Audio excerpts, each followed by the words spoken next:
Hi friends, welcome back to Lakshmi's craft and culture. ఇవాళ ఇంకొక పాత గేమ్. యాక్చువల్గా ఇది ఇప్పుడు కూడా చాలా బాగుంటుందండి ఆడడానికి. ఇప్పుడైతే ఇక్కడ 4 పార్టిసిపెంట్స్, ఒక్కరు బ్యాంక్, ఇంకా 3 పార్టిసిపెంట్స్కి ఈక్వల్గా, ఇక్కడైతే నేను టామరిన్ సీడ్స్ తీసుకున్నాను, ఈక్వల్గా షేర్ చేశాను. మీరైతే ఇంట్లో ఉన్న చన్నా కానీ లేదా రాజ్మా కానీ లేదా చిన్న చిన్న బటన్స్ అలాంటివి ఏవి ఉంటే అవి ఎక్కువ నెంబర్ ఉండేవి మీరు తీసుకోవచ్చు. ఇది ఆడ్ ఆర్ ఈవెన్ గేమ్ అని, దీని పేరు ఆడ్ ఆర్ ఈవెన్ గేమ్. ఇప్పుడు బ్యాంక్ ఉన్న వాళ్ళు చేతిలో కొన్ని పెట్టుకొని వాళ్ళని అందరినీ పార్టిసిపెంట్స్ని అడుగుతారు ఆడ్ ఆర్ ఈవెన్. అప్పుడు పార్టిసిపెంట్స్ ఒక్కొక్కళ్ళే ఆడ్ ఆర్ ఈవెన్ చెప్పేసి దానికి వాళ్ళు చెప్పిన ఆన్సర్ కరెక్ట్ అని బెట్ కట్టాలి. కొన్ని ఎన్నైనా వాళ్ళు బెట్ కట్టొచ్చు. ఇప్పుడు చూడండి, ఒక్కొక్కళ్ళు ఒక్కొక్కటి కట్టారు. వాళ్ళు ఎవరిది ఏమి ఆడా ఈవెన్ అని అడుగుతున్నారు.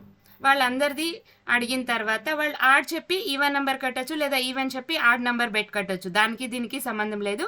వాళ్ళు గెస్ చేసింది ఆన్సర్ రైట్ ఆర్ రాంగా అనేది మాత్రమే ఇంపార్టెంట్ అవుతుంది.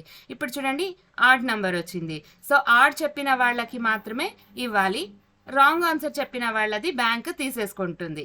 కరెక్ట్ ఆన్సర్ చెప్పిన వాళ్ళకి వాళ్ళు ఎంత బెట్ కట్టారో అంత మొత్తం ఇంకా ఇవ్వాలి. రాంగ్ ఆన్సర్ చెప్పిన వాళ్ళది మొత్తం తీసేసుకోవాలి. ఇప్పుడు సెకండ్ రౌండ్ చూడండి, మీకు అర్థమవుతుంది.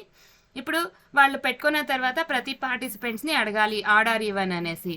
వాళ్ళు అడిగిన తర్వాత మళ్ళీ వాళ్ళు చూపించాలి. ఇప్పుడు ఈవెన్ వచ్చింది. ఈవెన్ అని ఎవరు చెప్పారో వాళ్ళకు మాత్రమే బ్యాంక్ వాళ్ళు కరెక్ట్ ఆన్సర్ చెప్పిన వాళ్లకు, ఇప్పుడు 3 కరెక్ట్ ఆన్సర్ చెప్పారు కాబట్టి 3కి ఇస్తున్నారు. అలాగే రాంగ్ ఆన్సర్ చెప్తే బ్యాంక్ తీసేసుకుంటుంది.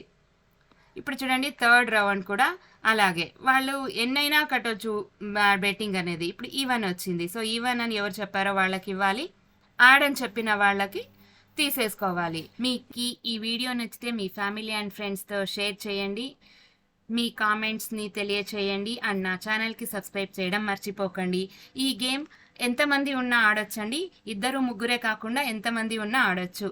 తప్పకుండా ట్రై చేయండి.